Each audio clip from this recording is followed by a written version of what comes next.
وسلم علیک یا حبیب اللہ۔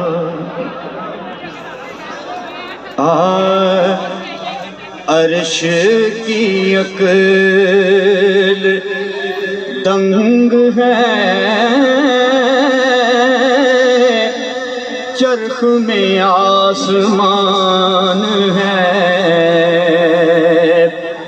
جانے مراد اب کدھر، ہائے تیرا مکان ہے۔ عرش پہ تازہ چھیڑ چھاڑ،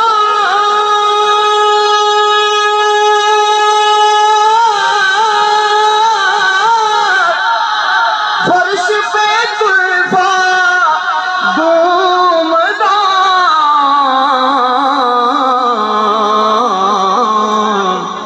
کان جدھر لگائیے تیری ہی داستان ہے، کان جدھر لگائیے تیری ہی داستان ہے۔ وہ جو نہ تھے تو کچھ نہ تھا،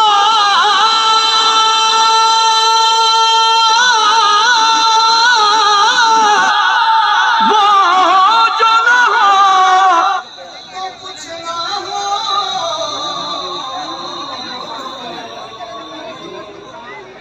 جان ہے وہ جہان کی،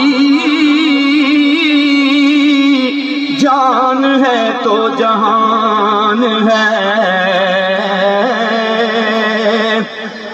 خوف نہ رکھ رضا ذرا،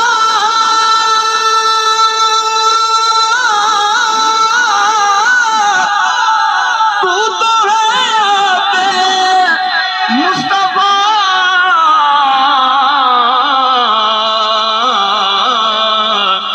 تیرے لیے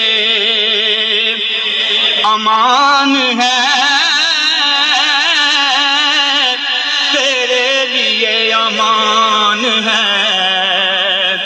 عرش کی عقل دنگ ہے، چرخ میں آسمان ہے۔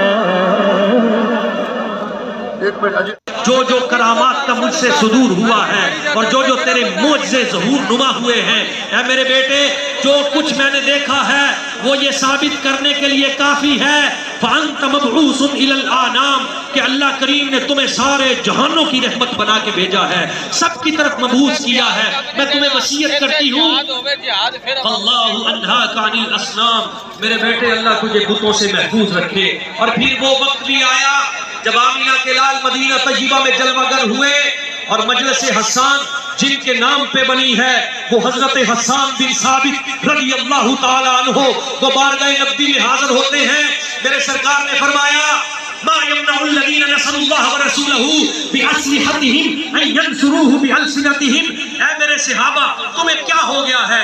ارے تم تیروں سے تو میری مدد کرتے ہو، تلواروں سے تو میری مدد کرتے ہو، نیزوں سے بھی میری مدد کرتے ہو، تمہیں کیا ہے؟ تم اپنی زبانوں سے میری مدد کیوں نہیں کرتے؟ اپنی زبان میری تعریف و توصیف میں کیوں نہیں کھولتے؟ جب یہ کہا تو اس وقت مجلس حسان والوں اس وقت حضرت حسان بن ثابت کھڑے ہو گئے اور کھڑے ہو کے عرض کرنے لگے یا رسول اللہ یا حبیب اللہ لو وضعت لسانی علی صخر لفلقتہ، اگر میں اپنی زبان چٹان پہ رکھ دوں تو چٹان کے 2 ٹکڑے کر دے، اگر زبان پہاڑ پہ رکھ دوں پہاڑ کو ٹکڑے ٹکڑے کر دے، سر پہ رکھ دوں صحبی وبارک وسلم۔ قال اللہ تعالی وتبارک فی القرآن المجید والفرقان الحمید سبحان الذی اسری بعبدہ صدق اللہ مولانا العظیم وصدق رسوله النبي الكريم الرؤوف الرحيم اللهم نور قلوبنا بالقرآن وزين أخلاقنا بالقرآن وأدخلنا الجنة بالقرآن ونجنا من النار بالقرآن. قال الله تعالى وتبارك في شان حبيبه مخبرا وعامرا إن الله وملائكته يصلون على النبي يا أيها الذين آمنوا صلوا عليه وسلموا تسليما. اللهم صل على سيدنا ومولانا محمد معدن الجود والكرم صلاة وسلاما عليك يا سيدي يا رسول الله وعلى آلك وأصحابك يا حبيب الله. حمد و تعریف و توصیف اللہ جل مجدہ الکریم کی ذات و برکات کے لیے جو خالق کائنات بھی ہے اور مالک شاشہات بھی. اللہ جل وعلا کی حمد و ثنا کے بعد رسول رحمت شفیع معظم نبی محتشم حضور ختم المرتبت صلی اللہ علیہ وآلہ وسلم کے حضور ناز میں اپنی عقیدتوں، ارادتوں اور محبتوں کا خراج پیش کرنے کے بعد واجب الاحترام ذوی الاحتشام عالی مرتبت ذی وقار علماء کرام مشائخ اعظام سماجی سیاسی زعماء عالی مرتبت شرکائے اجتماع حاضہ مرکزی مجلس حسان کے جملہ اراکین اور آج کی اس تقریب کو منعقد کرنے کے لیے جس طرح سے بھی جس نے بھی شرکت کی صورت میں وسائل کی دستیابی کی صورت میں اور دیگر اس میں عملی شمولیت کی شکل میں آج کی تقریب کا حصہ بنا، اللہ سب کو جزائے خیر عطا فرمائے. آپ کے شہر میں مجھے پہلی مرتبہ حاضر ہونے کا موقع نصیب ہو رہا ہے. جس طرح سے آپ لوگ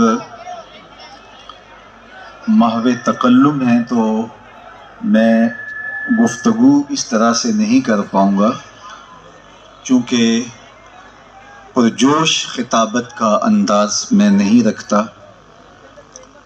میں تو تھوڑی دیر آپ کا مکمل تعاون چاہوں گا، مکمل سکوت چاہوں گا.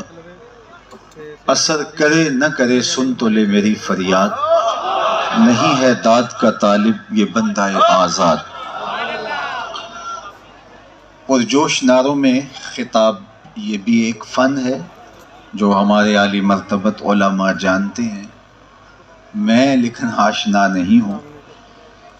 اقبال نے کہا تھا نظارے کے لیے جنبش مژگاں بھی بھار ہے، نرگس کی آنکھ سے تجھے دیکھا کرے کوئی. تو آنکھ کا جھپکنا بھی طبیعتوں پہ بوجھ بنتا ہے. تو میں اس مزاج کا شخص ہوں، تو اگر آپ میرے مزاج کے سانچے میں ڈھل جاتے ہیں تو جس شوق سے آپ نے یہ اجتماع منعقد کیا، شہر میں داخل ہونے سے لے کر اب تک جو ولولہ میں دیکھ رہا ہوں قابل داد قابل تحسین ہے. لیکن سب کا ماحصل اس وقت جس پیغام کے لیے آپ جمع ہوئے ہیں اس پر مکمل انہماک چاہیے، اس کی ضرورت ہے. اللہ جل شانہ آپ سب کو جزائے جزیل عطا فرمائے.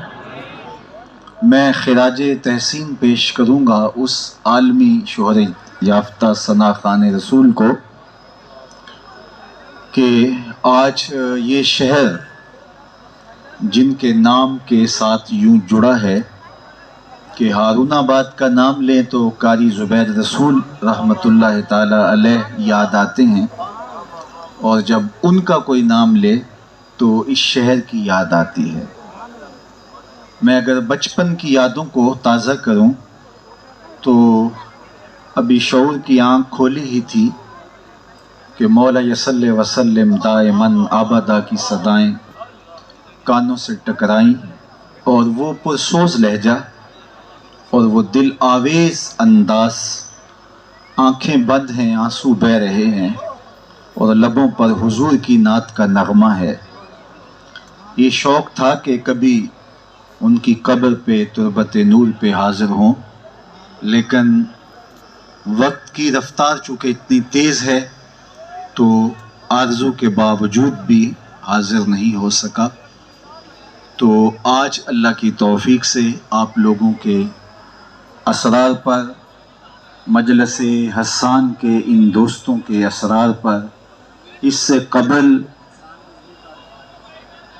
بزم قاری زبیر رسول کے نام سے یا جو بھی تنظیم ہے آپ کی یہاں، تو آج سے کوئی 1-1.5 سال قبل ہمارے بسراج صاحب تشریف لے گئے تھے، لیکن عدیم الفرصتی کے تحت وعدہ نہیں کر سکا، اور پھر آپ کے MNA صاحب جناب نور الحسن تنویر صاحب تشریف لائے، تو ان کا جو حوالہ حضور کی ختم نبوت اور آقا کریم علیہ الصلوۃ والسلام کے اس نام کے ساتھ جڑا ہے، تو یہ وعدہ ہوا تو آج اللہ کا شکر ہے کہ تکمیل کو پہنچا۔ اللہ تعالیٰ قاری صاحب کے درجے بلند فرمائے اور سوز و گداز، الفت، پیار اور محبت کا نور جو انہوں نے سینوں میں انڈھیلا، اس سوز کو اللہ عمل کی شکل میں ڈھال دے، چونکہ عشق خام ہے اگر عمل کے تقاضوں سے ہم آہنگ نہ ہو۔ لفظ ہواؤں میں اڑ جاتے ہیں، روحوں میں اترنے کا فن نہیں جانتے، جو بات دل سے نہیں نکلتی اور جس کے پیچھے مضبوط عمل، تقوی اور عشق رسول اپنی تمام تر سچائیوں کے ساتھ موجود نہیں ہوتا۔ فارسی والے کہتے ہیں از دل خیزت بر دل ریزت، جو چیز دل سے نکلتی ہے وہی دل پہ اترتی ہے۔ اس لیے مجھے اور آپ کو اپنی محبت کو منظم کرنا چاہیے، اور جن سے ہم پیار کرتے ہیں، جن سے محبت کا ربط اور الفت کا رشتہ قائم کیے ہوئے ہیں، ان کی ہر ادا کو حرز جاں بنانا چاہیے۔ محب کے لیے تو محبوب کے حکم کی احتیاج بھی نہیں ہوتی کہ محبوب حکم کرے تو پھر وہ عمل پیرا ہو۔ محب کی حساسیت یہ ہوتی ہے کہ وہ محبوب کی منشا کو پا لیتا ہے کہ محبوب کی محبت متقاضی کس چیز کی ہے۔ مدینہ المنورہ کی ایک گلی سے حضور علیہ السلام گزر رہے تھے کہ ایک مکان بن رہا تھا،